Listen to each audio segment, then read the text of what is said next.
On this week's episode of Ride the Lightning, the Tesla and EV podcast, a new Tesla patent aims to tackle the issue of sun glare affecting FSD at low light angles by giving the system, in my words, sunglasses.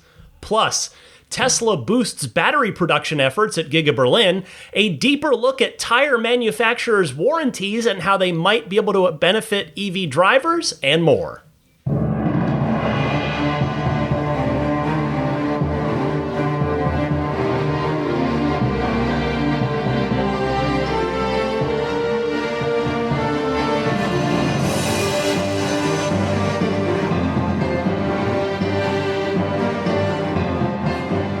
What's happening, friends, and happy holidays to all of you. My name is Ryan McCaffrey. You all know that, unless this is your first episode, in which case, welcome to Ride the Lightning, the Tesla and EV podcast. It's a weekly podcast where I cover all things Tesla, all things interesting in the EV space. This is episode 543, publishing on December 28th, 2025. I'm recording a smidge earlier than I normally would. Typically, I record on Friday evenings and then release the episode for everybody on Sunday morning at 9 a.m. Eastern, 6 a.m. Pacific. It'll still be released at the same time here, but I'm recording this a little earlier in the day here on December 26th, a Friday, as we've got some larger, bigger extended family plans going on tonight. So figured I'd get the podcast done and out of the way. And those of you who are kindly backing me on Patreon will get extra early access. I mean, you guys might have family plans as well. Listen to it at your convenience. It's all good. Thanks to all of you kindly backing me on Patreon. So welcome to the final Ride the Lightning episode of 2025. No, don't worry. That sentence did have an additional couple words there. It's not the last episode ever. Not even close. We're just getting warmed up after 10 years of this. But the final Ride the Lightning publishing in 2025. There will be 52 more coming your way next year. And in fact, kicking that off, the first episode of 2026 next week will be my annual Tesla New Year's predictions. Although I guess, you know what? I think I might have to expand that out this year to include Tesla and all EV. So Tesla and EV predictions, since it was earlier this year where I broadened the scope of this podcast a little bit to start talking about and including news and discussion about other EVs besides just Tesla.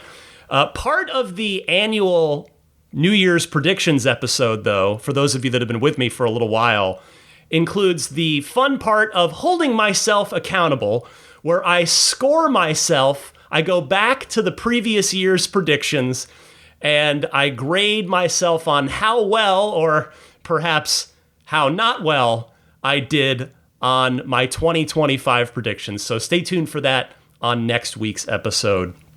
Meanwhile, this week's episode, the one you're listening to right now, will probably turn out to be a bit shorter than usual on account of the news cycle being about as quiet as it gets at any point in the year here over the holidays. And I figure, well, next week will be better. We'll get, when everybody's kind of back a little bit more in their regular routine next week, I'll do those New Year's predictions as we kick off 2026. Oh, and speaking of the Patreon, by the way, as we close out one year and head into a new one, I do want to say a very sincere thank you to all of you kindly supporting this podcast at any tier on the Patreon.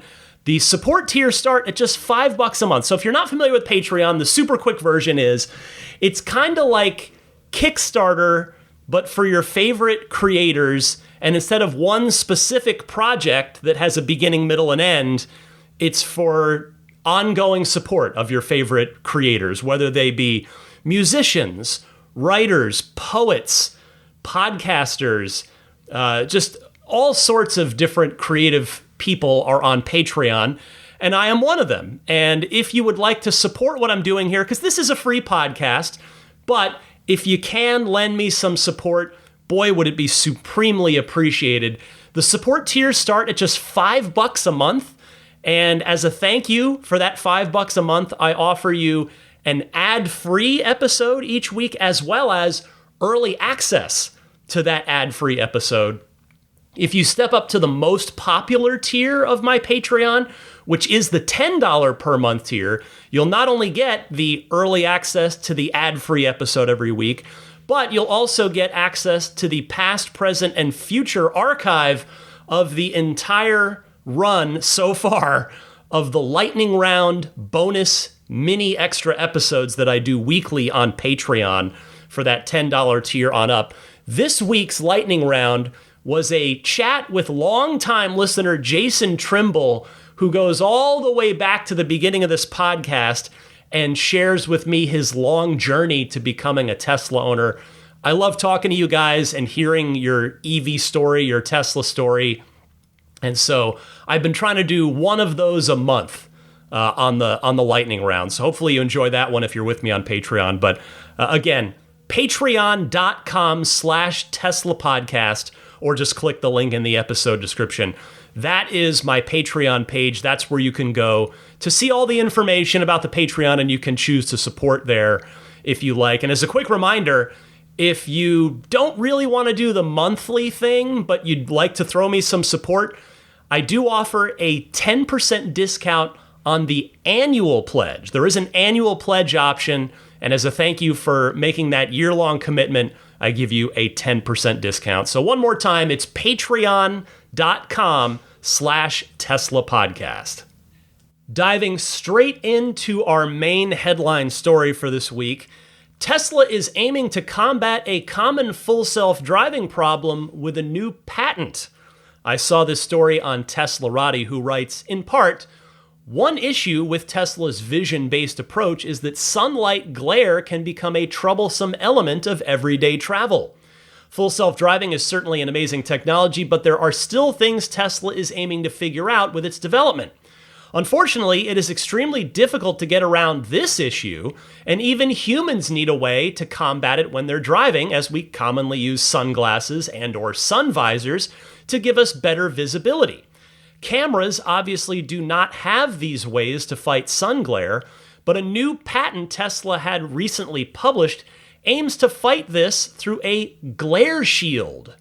That's in quotes. That is how Tesla refers to it. The ability to see surroundings is crucial for accurate performance, and glare is one element of interference that has yet to be confronted. Tesla described the patent, which will utilize, quote, a textured surface composed on an array of microcones, or cone-shaped formations, which serve to scatter incident light in various directions, thereby reducing glare and improving camera vision. The patent was first spotted by Not a Tesla app, who I've certainly cited on this podcast plenty of times before. The design of the microcones is the first element of the puzzle to fight the excess glare. The patent says they are, quote, optimized in size, angle, and orientation to minimize total hemispherical reluctance, THR, not reluctance. Boy, it sounds like I need to go back to bed here on the day after Christmas. Reflectance, total hemispherical reflectance, and reflection penalty, enhancing the camera's ability to accurately interpret visual data, end quote. Additionally, there is an electromechanical system for dynamic orientation adjustment, which will allow the microcones to move based on the angle of the external light sources. So I read this and my first thought was, wait a second, is this a fancy way of saying that Tesla is aiming to give FSD sunglasses?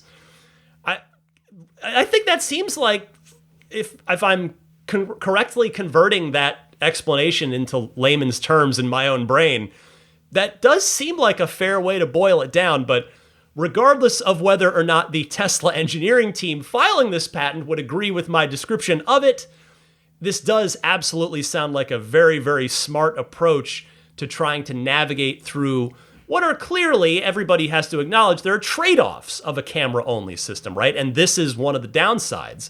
So this is quite a smart way of trying to tackle that problem. I mean, it's clear now, although I guess in fairness, it's been clear for quite some time, really, that Tesla is all in on the vision-only approach, right? They're not going to be turning back now. no matter what at this stage. And by turning back, I mean reintroducing radar, which my 2018 car has a radar unit in it. It's just not utilized anymore. So they're not going to be reintroducing radar. They're not going to be introducing LiDAR or any other non-camera sensors at this point. So if this patent ends up becoming a real product, or I guess maybe more specifically than product, if it ends up becoming a real part in the car, my question is, and possibly your question as well, what about the existing fleet? Like, is this something that could be retrofitted either upon customer request or just automatically to anyone that's purchased FSD? Because if not, if the answer to that is no, well then what happens in situations when we do reach unsupervised full self-driving, which could happen in 2026? I mean, the CEO has said it will. Granted, his timelines have not always worked out in the FSD department, as we all know, and as he has acknowledged in the past. So I'll just say, if 2026 is the year for unsupervised FSD, and well, even as I record this, as I talked to you about on last week's podcast, Tesla is now testing robotaxi fully driverless in Austin. So by the time this airs, it is possible that they have flipped that switch and are offering full driverless robotaxi rides. But anyway, when we get unsupervised FSD in our own cars, let's put it that way, where the sun angle's super tough, potentially causing a problem, what then? Like, if this is not a retrofittable solution. So I guess that is the key question for me that I acknowledge doesn't have to be answered yet, since after all, this is only in the patent stage. This did not come as an official announcement from Tesla, or the parts not yet in the cars. Once Tesla formally acknowledges this in a public way, then it'll be time for them to answer that question. But for now, it's just the community digging up a public patent filing. So we're not owed an explanation yet, or I guess I should say we're not owed the answers to our questions just yet, but I hope that those answers are going to be satisfactory. But this certainly, this sunglasses thing is really, it's intriguing, and whether or not I'm going to be able to get this installed in my own car was the first thing that jumped into my mind when I read this story. But super neat technology regardless. Like, regardless of the retrofit situation, this is pretty cool stuff. Next up this week, Tesla has landed one of its largest energy storage contracts to date, securing an agreement for a massive 500 megawatt battery project in Scotland with the company Matrix Renewables. Saw this one on Drive Tesla Canada, who wrote, "The project will deliver 500 megawatts of power from Tesla Megapacks with a 2-hour duration, equating to 1 gigawatt hour of storage capacity. Once completed, it will rank among the largest standalone battery installations in the UK and Europe, representing a significant single-site order for Tesla's energy division at a time when demand for utility-scale storage is accelerating worldwide. Located in Eccles, the BESS site will sit along key transmission corridors between Scotland and England, allowing the system to play a critical role in easing grid congestion, reducing renewable curtailment, and supporting higher penetration of wind and solar generation across the UK electricity system." Quote, "We are excited to support Matrix Renewables with their entry into the UK, bringing Tesla's track record in the market together with Matrix Renewables' expertise and vision," said Tesla Energy Vice President Mike Snyder. Quote, "We highly value the partnership with their team and look forward to executing this landmark project together," end quote. For Matrix Renewables, the Eccles BESS marks its first standalone battery project in the UK and one of its largest storage developments globally.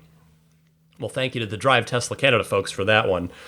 And as you all know, or maybe have just observed in your time listening to the podcast, I don't do Tesla energy stories too often.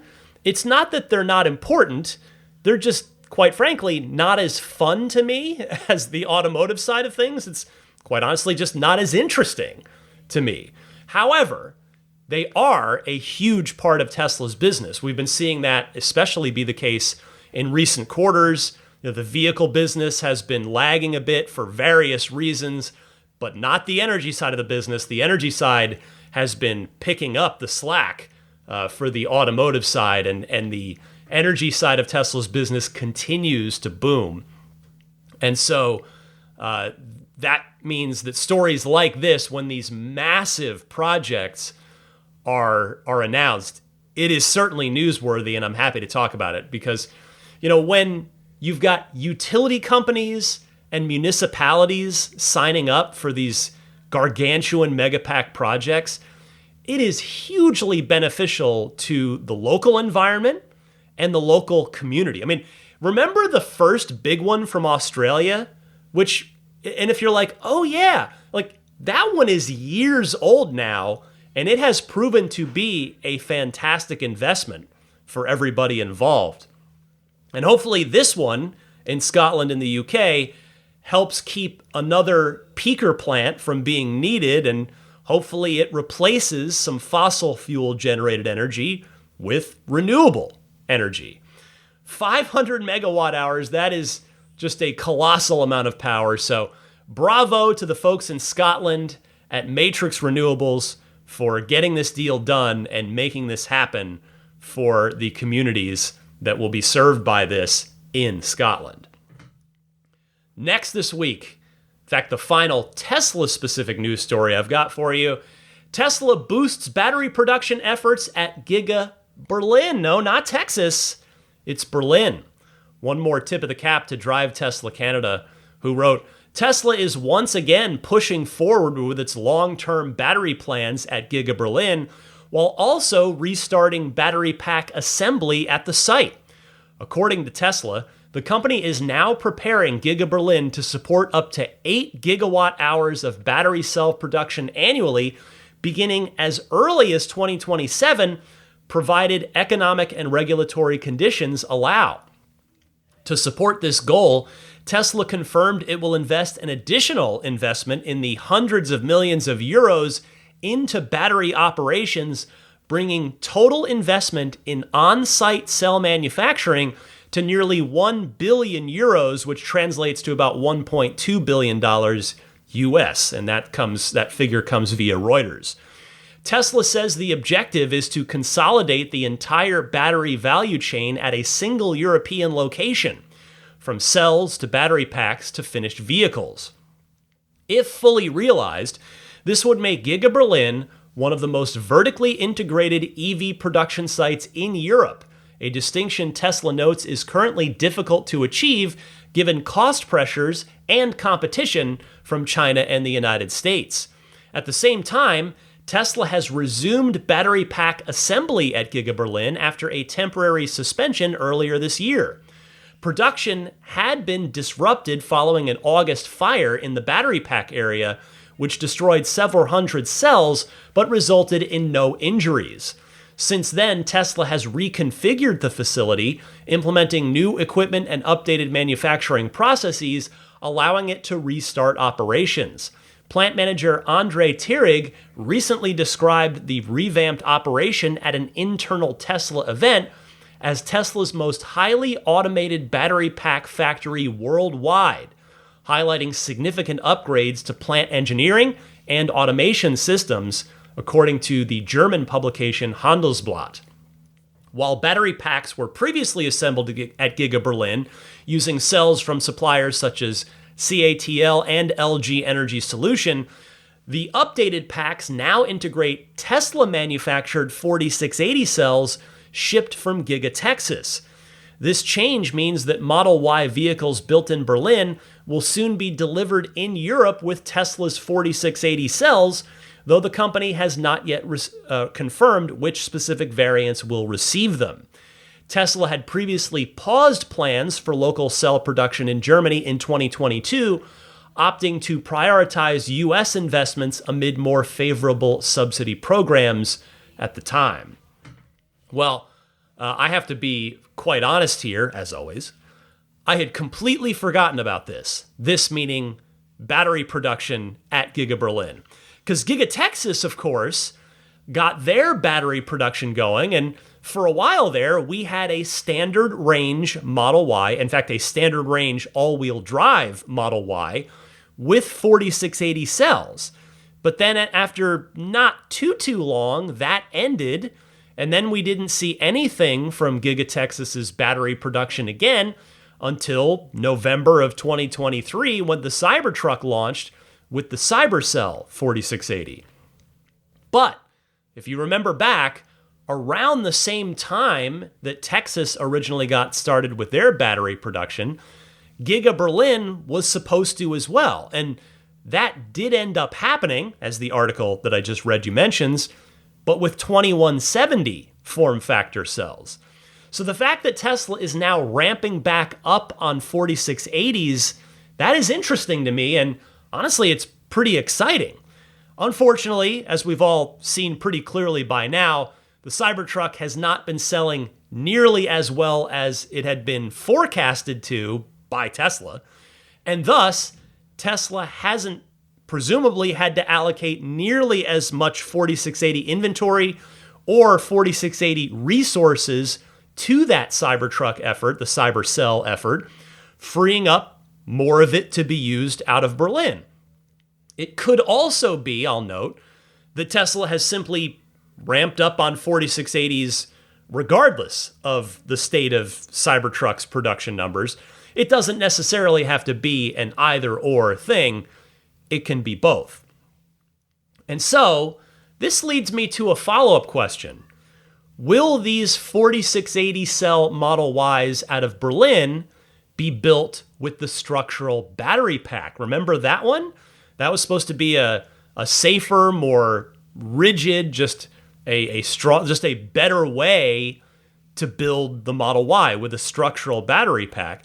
And so I would presume the answer to that question is yes, that these 4680 Model Ys will be made as structural battery packs, because I don't believe that any Model Ys with 4680s, be they in Texas or Berlin, have ever been built any other way, meaning just in a standard skateboard battery pack.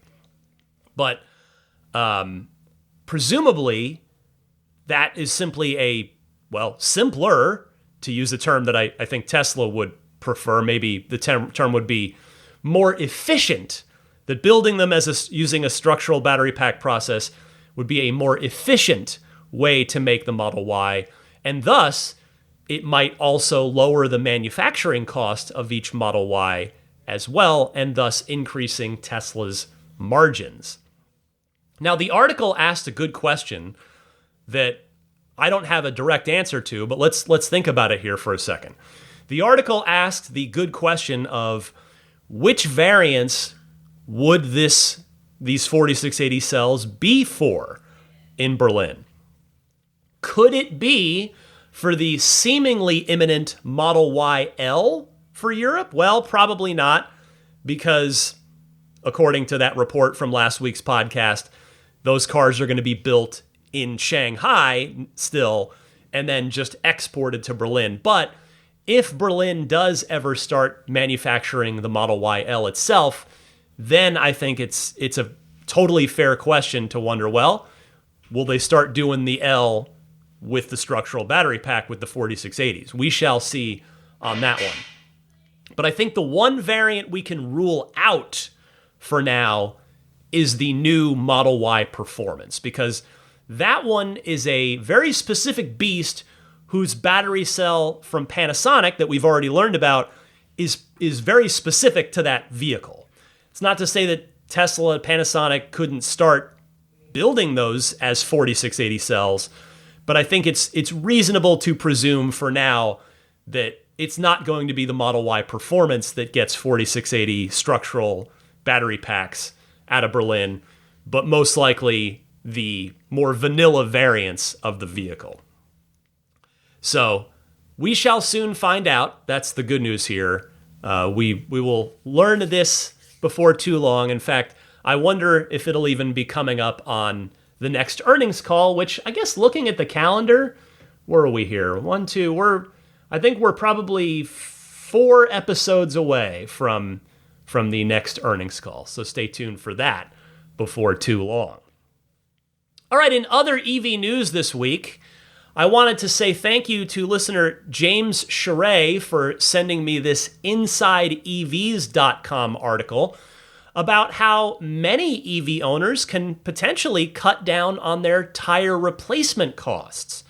So again, a tip of the cap to Inside EVs, who wrote in their article, when a TikTok creator announced he might be getting free tires for his EV thanks to a nearly forgotten treadwear warranty clause, the first people to weigh in weren't skeptics. They were tire shop employees wondering why no one talks about this. The clip from Colorado-based creator Jason Brooks is a top-level hack of sorts for EV owners who may be, in some cases, alarmed at the rate of wear on their tires and the cost of replacing them with sometimes less than 20,000 miles of use. Quote, the warranty says that if you run them down to 2/32 of an inch and they're not at 40,000 miles, they'll give you a free set of tires, Brooks said in the clip that's been viewed more than 82,000 times. They're never going to last that long, meaning he's referring to in an EV. So I just got free, IP says I paid $1,400 for lifetime tires, basically. Brooks says he turned to ChatGPT for clarity on treadwear warranties, then pulled the documentation for the Toyo Celsius Sport tire that he's running, which lists a 40,000-mile treadwear warranty for V and W speed-rated models. The key sentence in Toyo's own materials: eligible tires that reach 2/32 of an inch of remaining tread before the mileage limit may qualify for free replacement, assuming all conditions are met, including proper tire rotation at manufacturer recommended intervals, documentation proving those rotations, meaning receipts from a tire shop or logs, no signs of misalignment or uneven wear, tires used on the same vehicle for the entire service life, and no use for commercial or track applications. Those requirements, Inside EVs continues, are fairly standard across the industry. Treadwear warranties from major manufacturers are almost always contingent on documentation and even wear, as described by the Tire Industry Association guidelines. Brooks claims he has rotated the tires twice in 8,000 miles and expects them to reach 2/32 of an inch again before he hits even 20,000 miles, which of course is far short of the 40,000-mile warranty limit.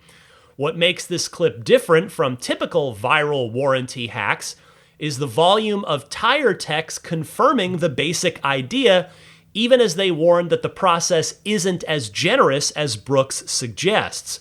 Quote, I work at a tire shop. I wish I thought to spread this information, one commenter wrote. Others said they regularly process prorated claims for customers who meet requirements. Still, many warned that EV drivers run into a predictable obstacle. Even the slightest uneven wear can void treadwear protection. A popular response put it bluntly, quote, uneven wear will void every EV.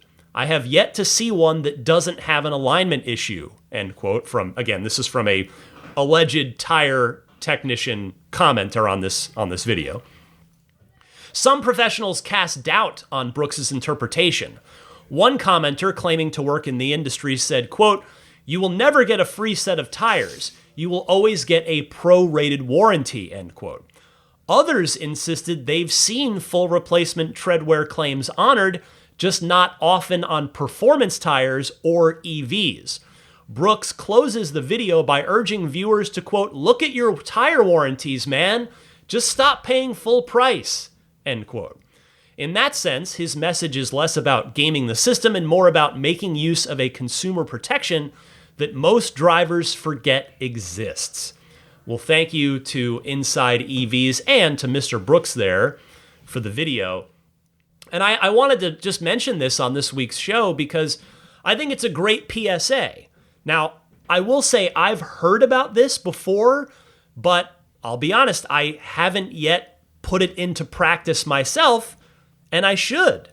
I should because granted, I don't know if I would qualify. And it's because, as gone over in that article there, and as all of you know, we have 2 performance Model 3s, so 2 performance cars on summer tires. Now, I haven't tracked either one of them at least on their current set of tires. So that's a check. I do rotate them, at least on the 2018, because the 2024 can't be rotated. So I've checked the boxes. So I'm going to keep an eye on the 2018 car with its Michelin Pilot Sport 4S's, which have been great tires for me. I'm on my 3rd set. The first set here in 78, I crossed 78,000 miles today. The first set was cut short because of blowing out 2 tires at once on a wicked pothole on the freeway. So it was at freeway, so it was a bad scene.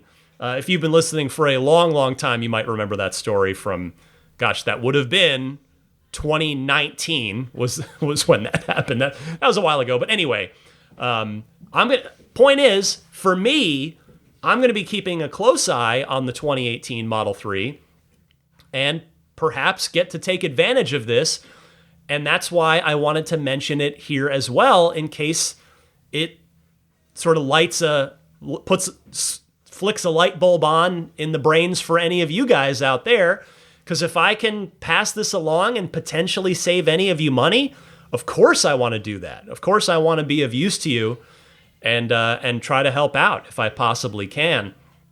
Now, I realize I'm very much in the minority with the fact that A, I have a performance Tesla at all, and B, 2 of them, that both EVs are performance. But most of you out there, most of you listening to this, have either all-wheel drive non-performance Teslas or rear-wheel drive Teslas with all-season tires.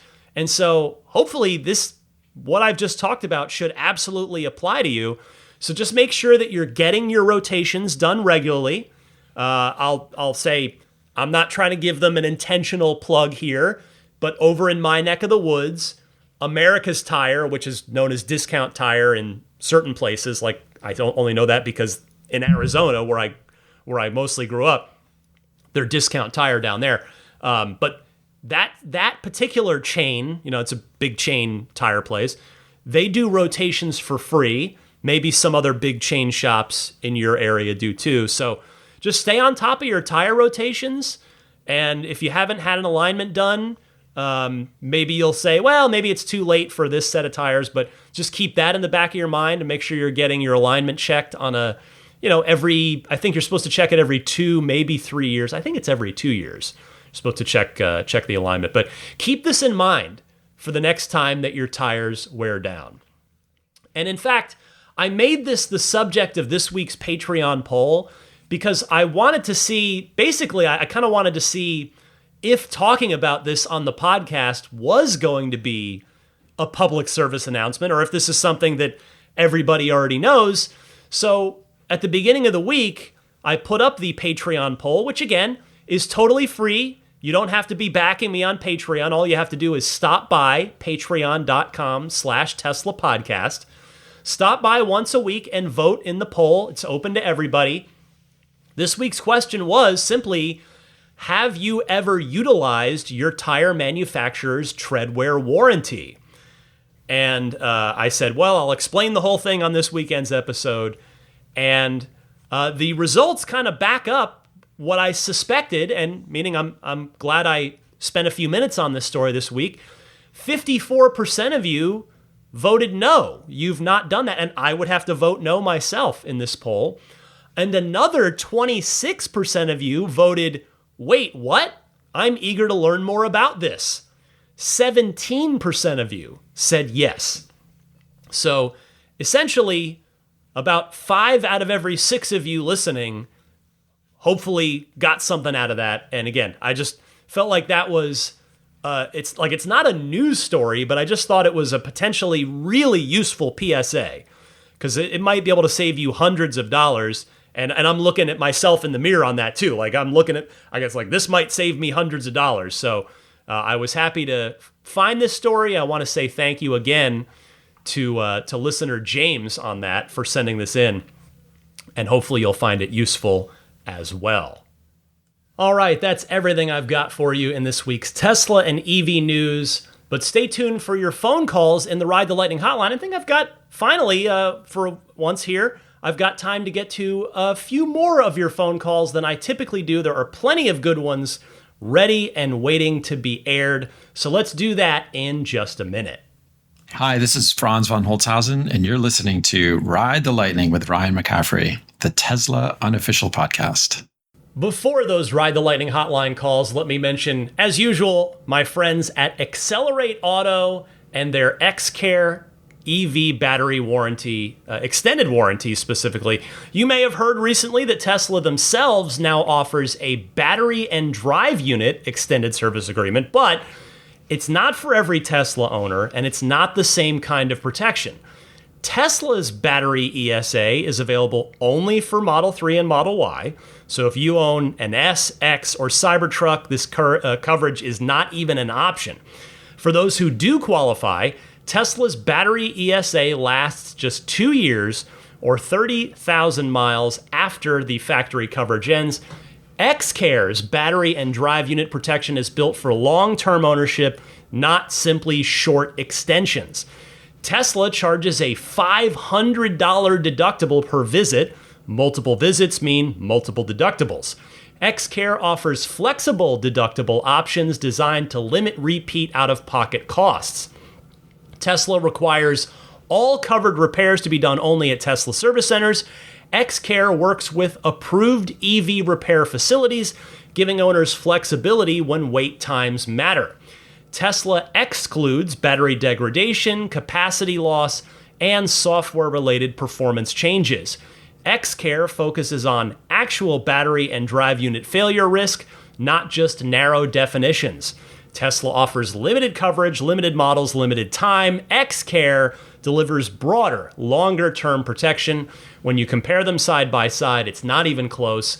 Go to xcare.com, xcare.com, to find the best coverage plan for you and your vehicle today. I'm a two-time customer now of XCare, my friends at Accelerate Auto. That's xcare.com, and tell them Ryan from Ride the Lightning sent you.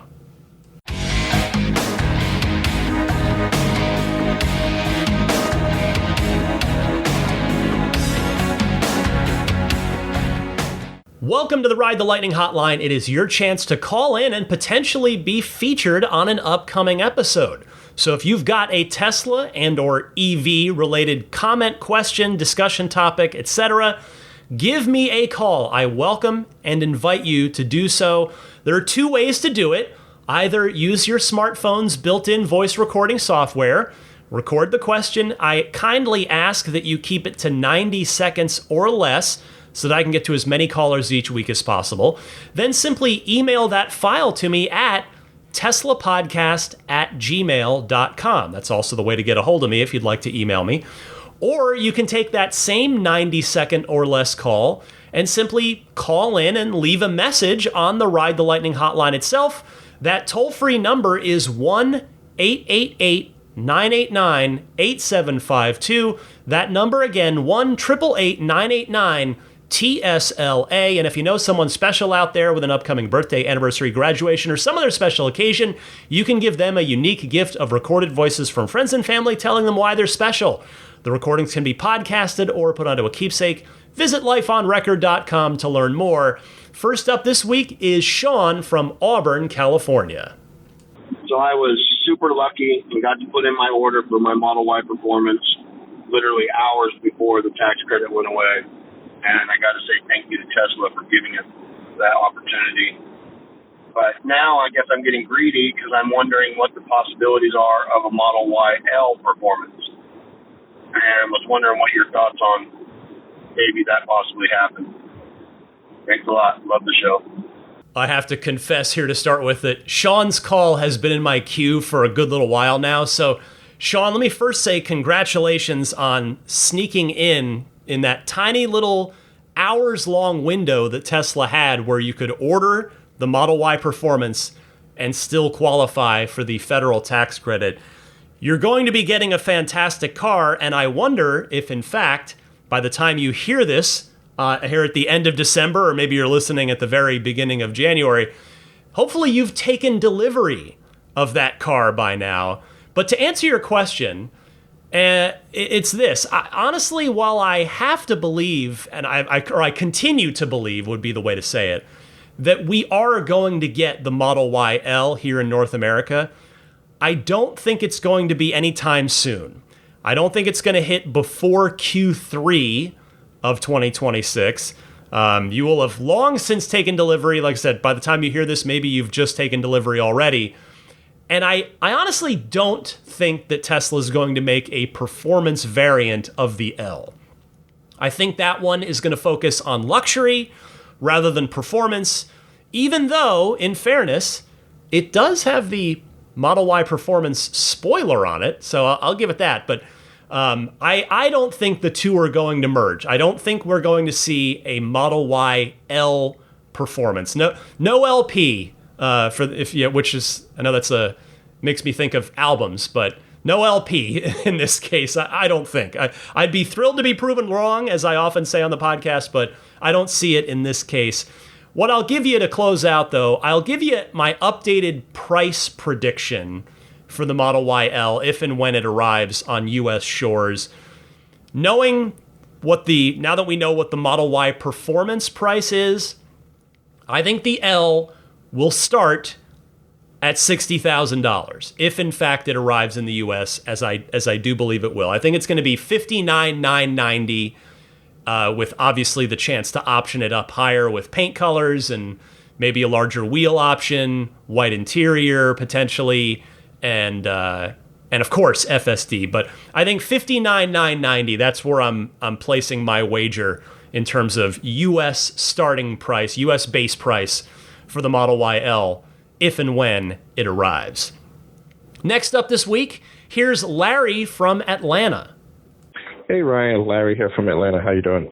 I just had a thought, and I was just wondering your opinion on it in reference to supercharging. Do you think it would be possible if Tesla would add a feature into the navigation, primarily if you're doing a road trip? So, for example, let's just say you're doing a trip from Los Angeles to New York.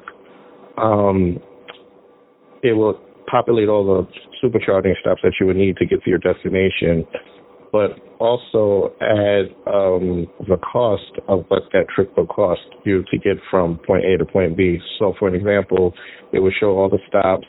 It will tell you how long to charge, and it will give you an estimate of what that charge will cost. And then at the bottom, it will give a grand total estimate of what that trip will cost from point A to point B. Just wanted your thoughts on that. And the second question is, do you think that Tesla would create a modified version of the Lux package for us Model 3 and Y owners? I'd be interested in something like a 2-year plan, even if they don't add like the maintenance package, but maybe like a 2-year plan for a certain amount for limited supercharging. Just want to get your thoughts on that. Like what you do. Thanks for everything. Larry, thank you for your excellent call.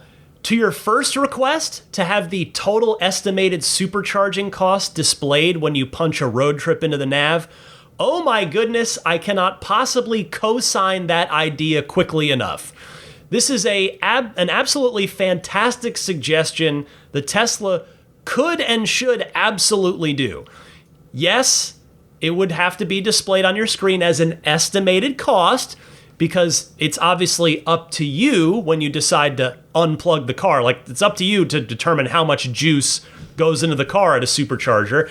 And there can also be fluctuating rates at some supercharging locations depending on time of day, but an estimate would still be super useful for trip planning. So yes, I hope Tesla does this one ASAP. Second, I have talked about the Lux package for the 3 and the Y before, and I'm with you. I would absolutely love to see it. In fact, I was talking to somebody in real life about this recently. I forget how this topic came up. And that person that I was chatting with made the really good point that having the service coverage that's part of the Lux package, that could overwhelm the service centers, since the 3 and the Y are just so much more of the fleet, the overall fleet, than the S and X are. But like you said, Larry, it could be a modified Lux package. Just give us the unlimited supercharging, the premium connectivity, and then say the windshield and tire warranties, and just leave out the recommended maintenance part of the Lux package. So that way, people would only be coming into service if they had a windshield or tire issue, which are things that they would be coming in for anyway, even without the Lux package. I just think, as I know I've said this before, but I just really think it's easy money for Tesla here and would take very, very little to implement in terms of resources, energy, effort. Like they've already done the work to build this on the back end for S and X. So let's do it. Let's make it an option. That's the key word, optional, for 3 and Y, which it's not for SX and Cyberbeast. But as long as it's optional, I think it'd be awesome. But yes, Larry, I very much hope they do it. Thank you again for calling in. Next up, here's a fairly regular caller. Always good to hear from Damon in Northbrook, Illinois. Hey Ryan, Damon out of Northbrook, Illinois. Just wanted to hear your thoughts on how Tesla kind of fell short of its promises on the Cybertruck for performance, range, price, and Roadster on delivery timelines. And I think a lot of it probably has to do with battery tech and what Tesla might have been expecting to come from its 4680 cells, and just battery tech in general, where it would have been denser, lighter, less expensive. And the tech just maybe never got to where they thought it would in the time that they thought it would. So that could definitely affect why the Cybertruck didn't get the range and cost that it should have. Whereas with the Roadster, maybe they've just been waiting to release the car until the battery tech got there, and it just hasn't really had the kind of big changes in performance that they might have expected for this kind of timeline. So, and also the Cybertruck, they said, was going to be built with simple tooling, brake presses, and folded up like origami, and an exoskeleton, and it ended up being this big messy hodgepodge of glued and stamped metal and die cast, and just a much more complex construction of a car than I think they originally thought it would be. So with those two things in mind, I think I'd be curious to hear your thoughts on what that might have done to affect the release of both those products. Anyhow, as always, really appreciate all the work you do. Wish you the best over the holidays, and look forward to hearing your thoughts. Take care. Bye. Hey, Damon, it's always great to hear from you, and thank you for the kind holiday wishes. Same back to you. There are definitely a lot of factors involved in the delays and disappointments regarding both of those vehicles, and you weren't suggesting otherwise, to be clear, but I think you're absolutely correct that battery tech played a maybe not insignificant role in both of them. I mean, Tesla has since admitted that the dry cathode tech for the 4680 cell hasn't quite gone as well as they'd hoped. So that's certainly part of the puzzle with Cybertruck. But I think they also, in hindsight, on Cybertruck specifically, fell victim to feature creep a little bit as well. Not that the truck isn't great. It is. Anybody who has driven it knows it is phenomenal. But we definitely know steer-by-wire was not part of the original spec, nor was rear-wheel steering, nor was the 48-volt architecture or the ether loop in-car wiring stuff, etc. As you noted, what Tesla originally pitched to the public for Cybertruck was a simple to build and thus cheap to build and thus cheap to sell stainless steel super tough truck. They delivered that just minus the cheap part. And I don't really know about the simple to build part. That I don't have enough insight internally at Tesla to know if Cybertruck is fairly simple to build or if it's not. I mean, the fact that they still haven't cut the cost, meaning the actual end user price of Cybertruck, would suggest to me that it is not a simple truck to build, and thus that's why the prices have remained where they are.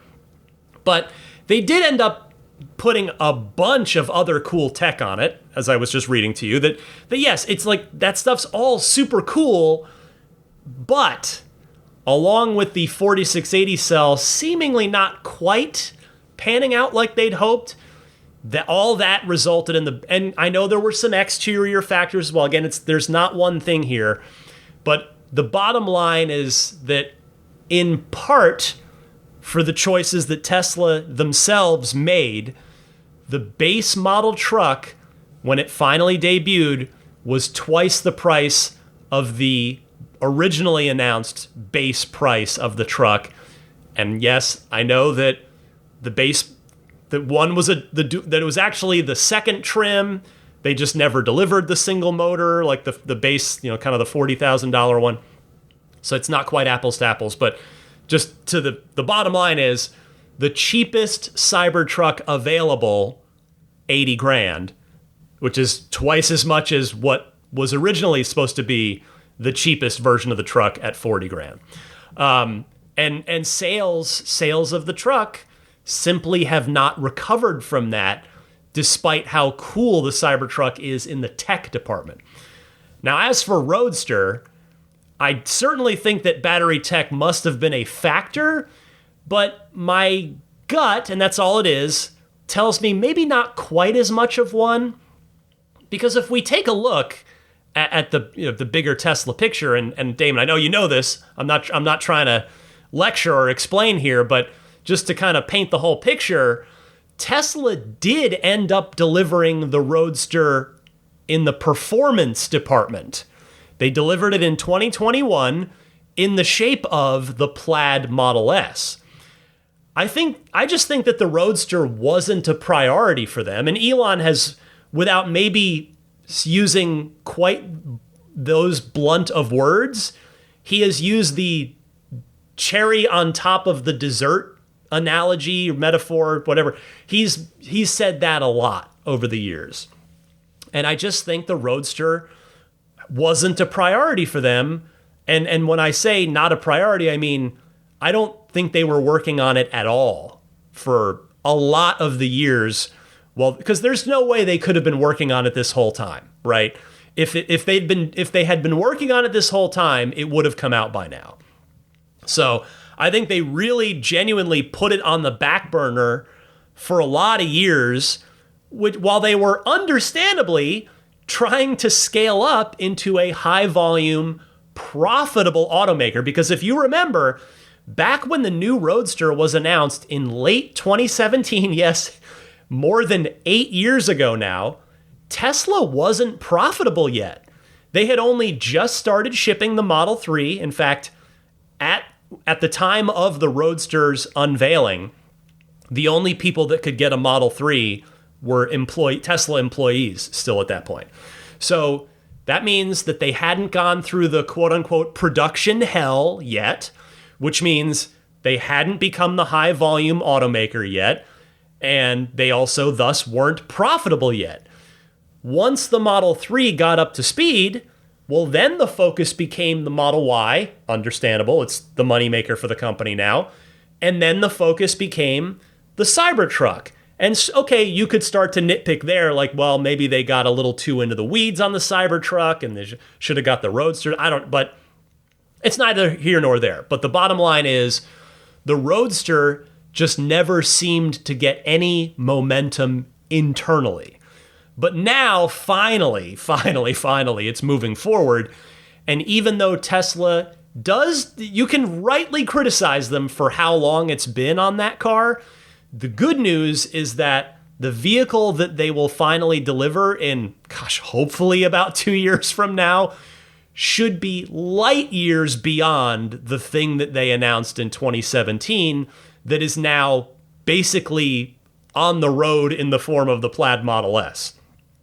If my theory about that patent from some months back on Roadster is correct, and the car has the big fans underneath to keep it suctioned to the ground for high-speed cornering, and it's got the SpaceX-powered cold gas thrusters at the back to propel it forward, it is genuinely going to be unlike any production car that anyone's ever seen. Hopefully we get to see it for ourselves on April 1st. That's the date Elon had given. I think he was serious about that date. Time will tell. But in any case, thank you, Damon, as always, for calling in. Next up this week, here's Bobby in Lake Elsinore, California. A topic that came up for me recently due to a minor to moderate accident is Tesla insurance. I'm currently going through Tesla insurance, and it's been quite a miserable experience, and apparently has a poor reputation online. And I know they're trying to vertically integrate Tesla insurance to maybe improve it. But it seriously has me thinking of actually going back to a gas car, because other insurance companies don't understand the market and they charge high prices, which is why Tesla has their own insurance. But given the current experience, and they're just hard to escalate issues with, and they don't seem to be on the customer side. They seem to be on their own side and pressure me into fighting the other insurance company by myself, et cetera, to try to save on work hours.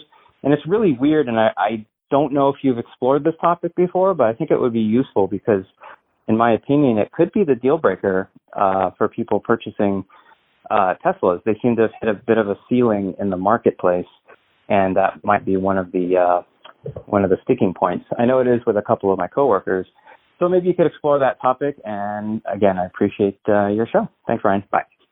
Bobby, thank you for your call, though I wish you were sharing happier news. I have mentioned the Tesla insurance situation in California before, and it's a shame that it doesn't seem to have gotten any better since I had mentioned that over the last 2 or 3 months, maybe, something like that.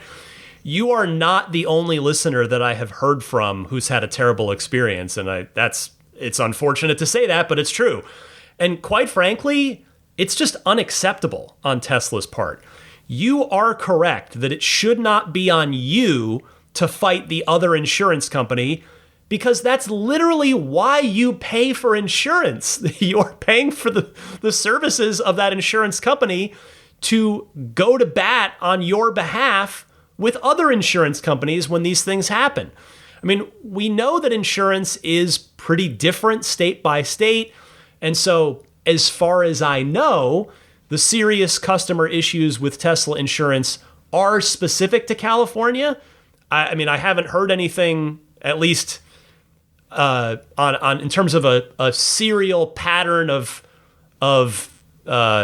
problem in other states, but California, yeah, it's an issue here. And I mean, at least I hope that they're not popping up in other states as well. And there's a troubling pattern here too, because I've got 2 friends with Tesla Solar, just talking about other arms, the non-automotive arms of Tesla's business, like insurance, and now I'm bringing up solar. I have 2 friends with Tesla Solar. And yes, I acknowledge that is a very small sample size, 2 people.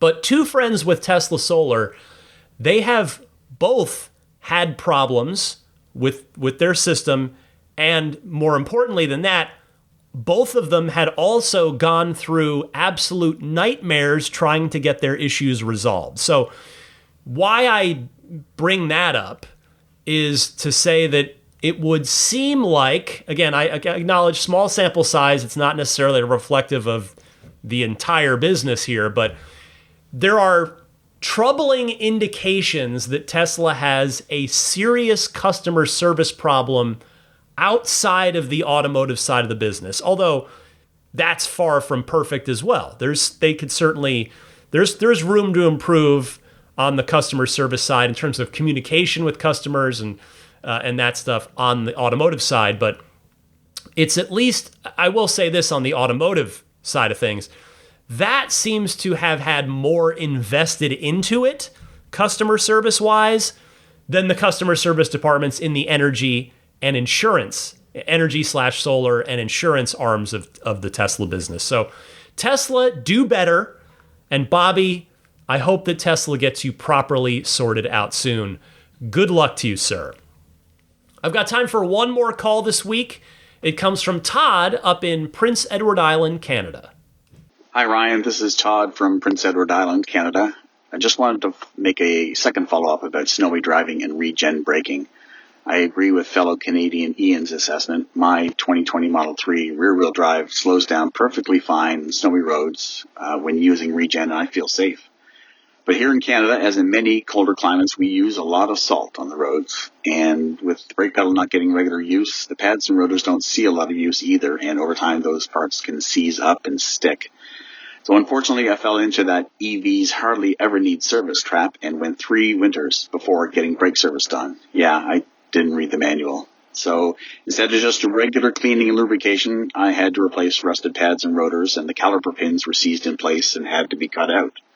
So now when the snow starts falling, I shift into low regen mode so I can make sure the brake pedal gets at least a little more work out than usual. I guess I could occasionally just pump the brake to keep things clean and moving, but I just find this is more of a set it and forget it mode for a few months. And yeah, now I get my brake serviced each spring. Thanks, Ryan. Hope this tip helps other people out there, and give those pups a scratch for me. Thank you, Todd. This is an incredibly useful call. Super appreciate you calling in to share your wisdom, share your experience. I learned something from that call. Hopefully some other folks did as well. And this is why I love the hotline part of the podcast, because I get to hear from you guys, and occasionally we all learn from each other. And that just makes us all enjoy this whole thing, this whole EV space, even more. Thank you to everybody that took the time to call in. If you've got a question, comment, or discussion topic for the podcast, as I said earlier, I welcome and invite you to call in with it. There are 2 easy ways to do that. I gave you the instructions for both of them at the top of this segment. So refer back there, and I will get to more of your Ride the Lightning hotline calls on next week's podcast. Well, as for what's going on with me and my cars, I have been hit here in the Bay Area with a series of rainstorms in my neck of the woods. And I'll tell you, FSD's been performing really well in them so far. That said, 14.2.2 in the AI4 car, there's still some stuff that I'd like to see, some wrinkles I'd like to see ironed out. Just littler things. Like, I'll give you an example. I've got a 4-way stop that I frequently encounter near my house. And at that 4-way stop, even with nobody at any of the other 3 parts of the intersection, it stops, and then it just won't go forward. It just barely nudges forward and just won't go. And I have to nudge it with the accelerator, and it keeps doing it. It's like it's a repeatable thing. I can do this.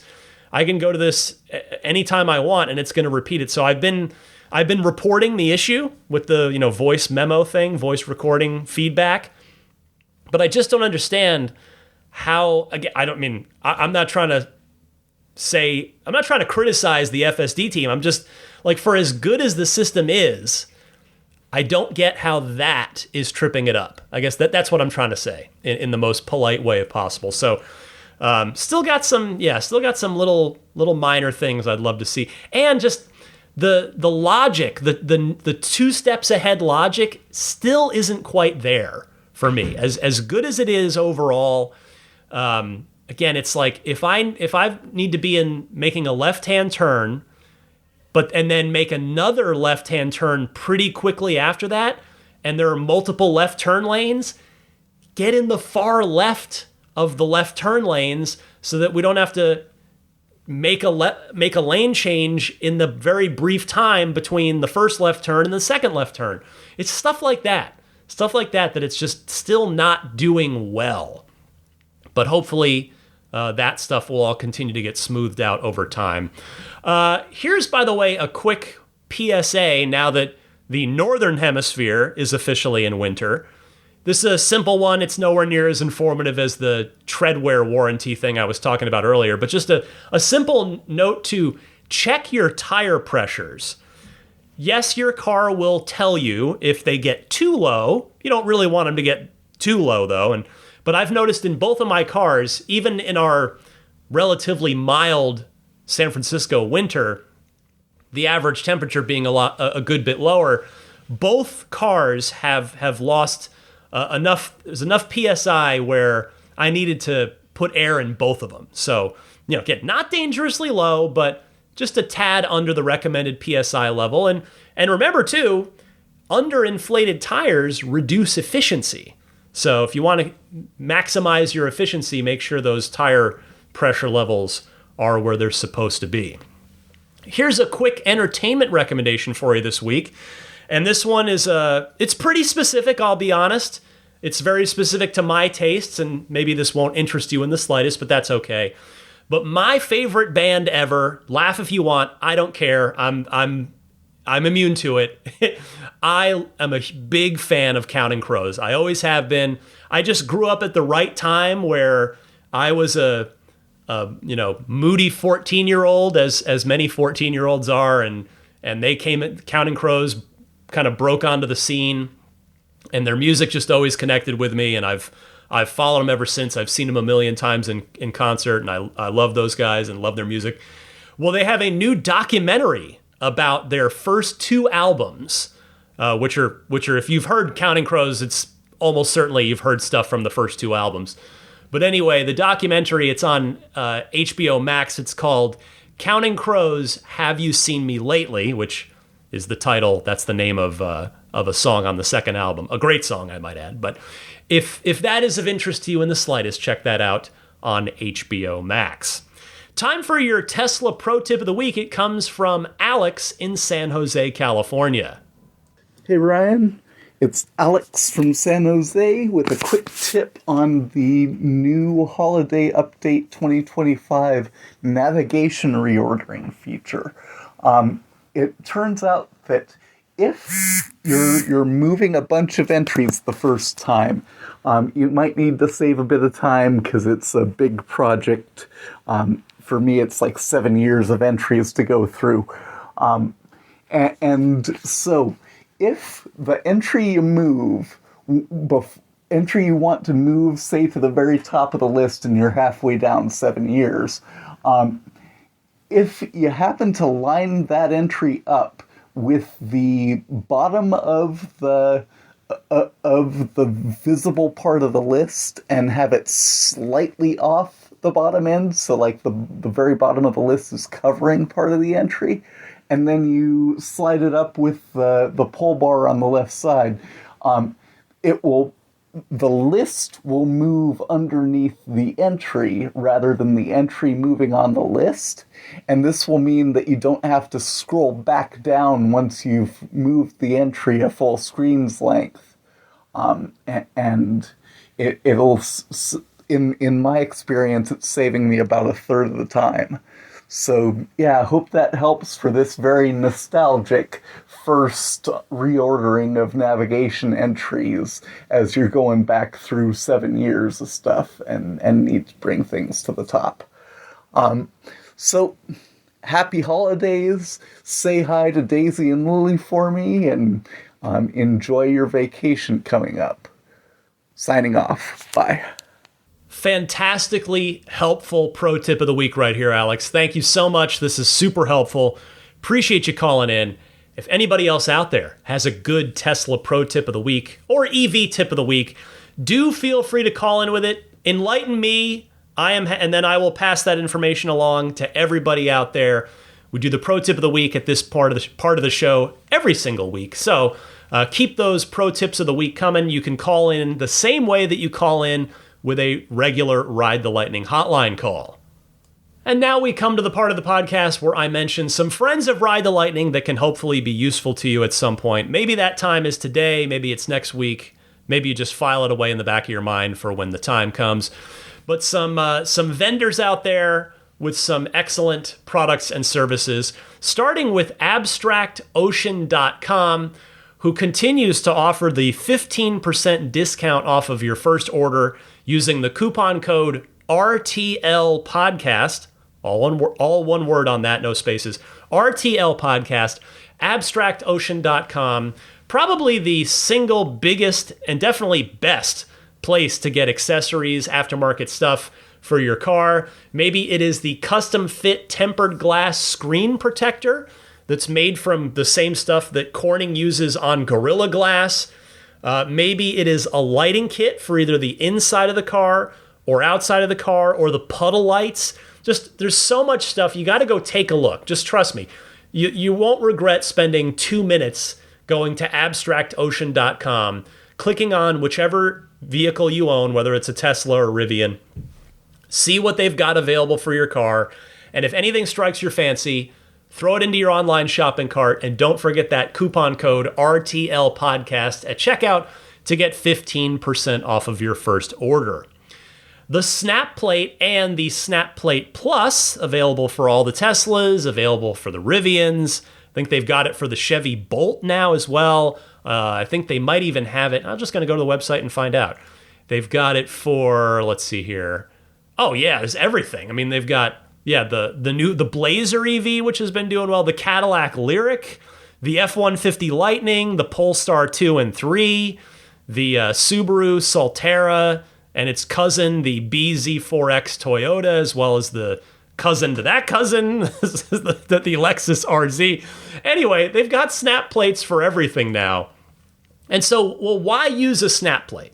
Well, at least when it comes to Tesla gives you a front license plate bracket that sticks to the front of your car with tape, with automotive adhesive. And that means if you ever want to take it off, well, good luck doing so without damaging the paint, without scratching, without doing something. So I recommend the Snap Plate or the newer, stronger Snap Plate Plus, which has a nice, clean, minimalist design, and it'll go on there nice and secure. But if you want to take it off, it'll come off with the tools, and it'll be like it was never there. So I'm a big fan if you either are legally required to have a front plate, or if you just want one on the front of your vehicle, pick up the Snap Plate or the stronger Snap Plate Plus. To get yours, go to everyamp.com/RTL, and don't forget to use the coupon code RTL as well for a nice discount. Immaculate Reflections, that is my detailer here in the greater San Francisco Bay Area. If you are in or going to be in the greater San Francisco Bay Area with your Tesla or other EV or other car from your garage that you love, I highly encourage you to make an appointment ahead of time with Immaculate Reflections.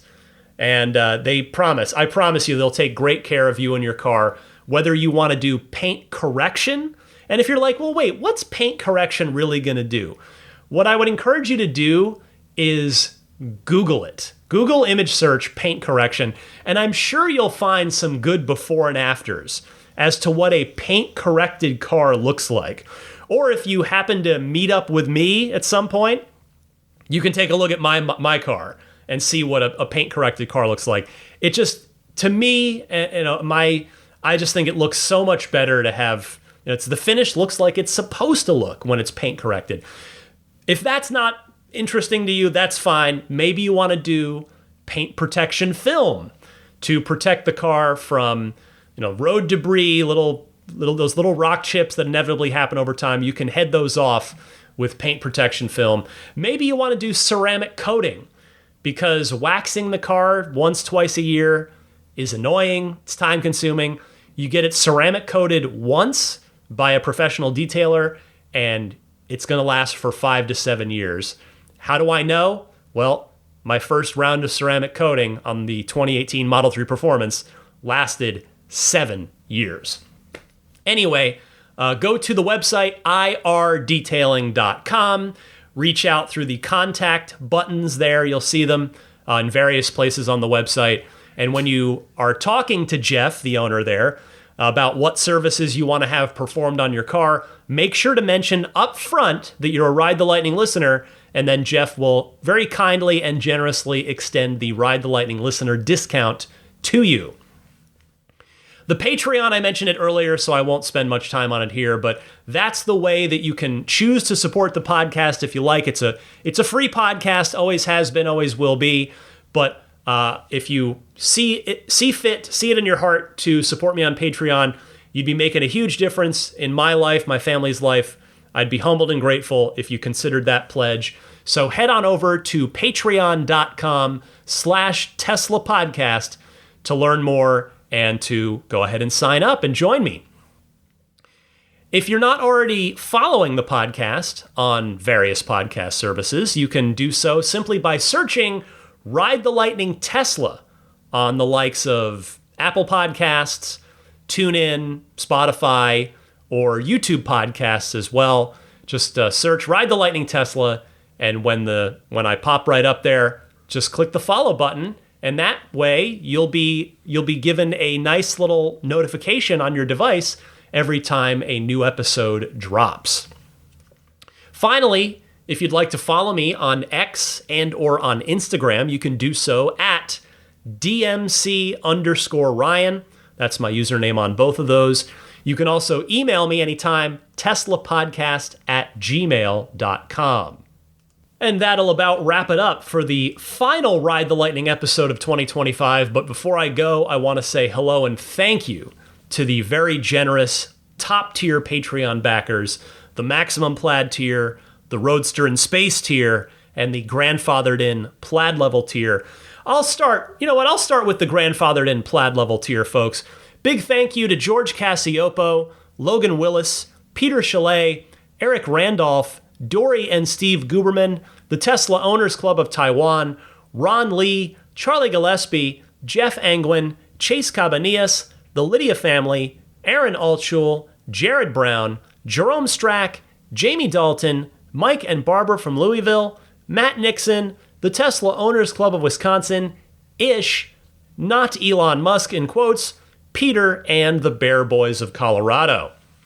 Next up, the Maximum Plaid crew. Thank you to Jonathan Wales, Cameron Clark, Daniel Grummer, Seth Capello, Nick and Tony, the Galpin family, Ryan from New York City, Darren Nickel, Kaz Barnes, Patrick Wisniewski, Gil Cabrera, Todd Badger, Joe Edgel, Kevin Yank, the Tesla Owners Club of San Joaquin Valley, Will Stedman, Jeremy Harris, Chris Beach, Tom Mills, Corey O'Donnell, Aaron, John Cody, Joel Sapp, Paul Casarino, Chris Osborne, KB, Adam Lavoie, Jason Chalukas, Travis Krenzel, Bruce Otterstein, Tom Behan, Josh Pennington, John from Cream Ridge, New Jersey, Dustin Hart, Derek Finley, Charles Clement, Damon Klein, Jeff Brown, Jerry Slinger, Kenneth Corbett, Brian Bertoglio, Kim Bay, Troy Sievers, Chip Hooper,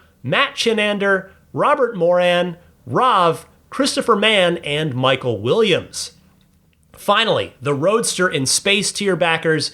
Big thank you to Pete White, Lyle Austin, Steve Radspinner, Fernando Cordero, Lawton from Chicago, Sean Neidig, Neil Weaver, Jackson Wallace, Rolf and Jennifer Evers, Howard Anthony Smith, Victoria Iacovetto, Tesla Hitchhiker 42, Kara Weston, Robert from near Philly, American Home Contractors, Doug Carey, Michael Gallo, and Tony Figueroa.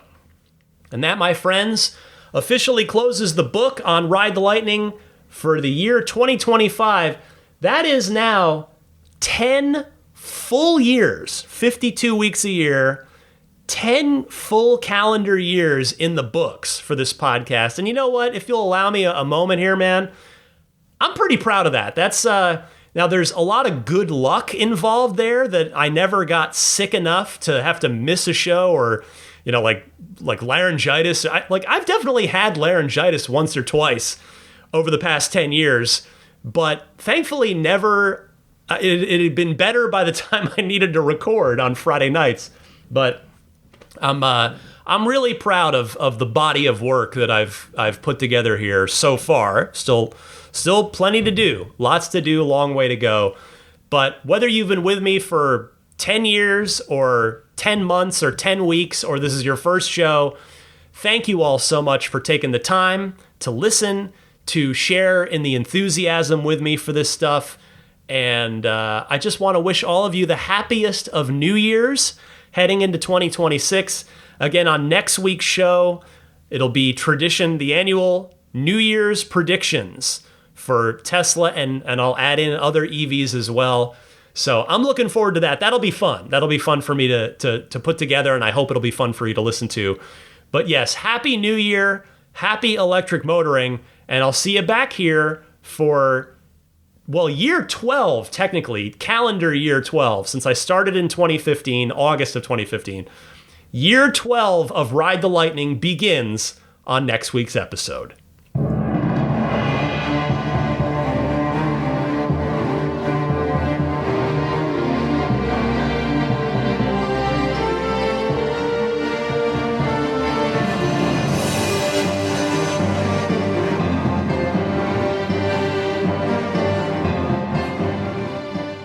Elon Musk, people don't like Elon Musk. The guy founded PayPal and Tesla, and people are like, yeah, but he's a troll and a bad dad. I'm like, so was mine. He did nothing to fight climate change.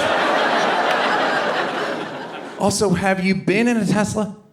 Have you been in a Tesla? My buddy let me drive his Tesla. I laughed out loud at how fast it went. Been clinically depressed my entire life, on dozens of medications, in a Tesla for 13 seconds, cured forever.